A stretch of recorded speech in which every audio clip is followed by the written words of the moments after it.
রাজশাহীতে শাকিব খান অভিনীত নতুন ছবি তাণ্ডবের শুটিং সেটে স্টান্টম্যান মনির হোসেনের মৃত্যু নিয়ে ঢাকায় চলচ্চিত্র অঙ্গনে তীব্র বিতর্ক শুরু হয়েছে।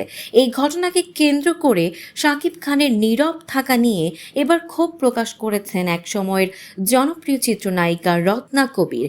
কেন শাকিব খান মনিরের পরিবারের পাশে দাঁড়াচ্ছেন না এবং অতীতেরও কিছু স্পর্শকাতর বিষয় নিয়ে খোলাখুলি শাকিবকে কাঠগড়ায় দাঁড় করালেন এই অভিনেত্রী।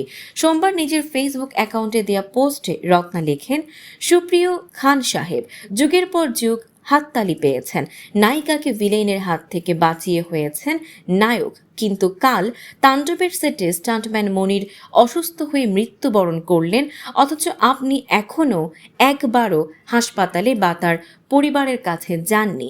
আপনি কখনোই পেছনের গল্প মনে রাখেন না, মনে রাখার দরকারও মনে করেন না।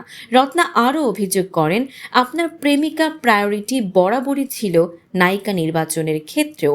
অনেক প্রতিভাবান উঠতি নায়িকার স্বপ্ন ভেঙে গেছে, কেউ কেউ দেশ ছেড়েছেন।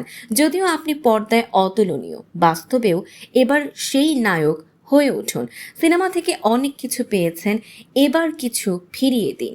এছাড়া শাকিব খানের মানবিক দায়িত্ববোধ নিয়েও প্রশ্ন তোলেন রত্না।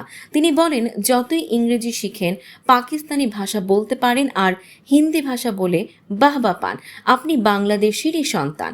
এখন সময় এসেছে দেশের প্রতি, ইন্ডাস্ট্রির প্রতি দায়িত্ব পালনের।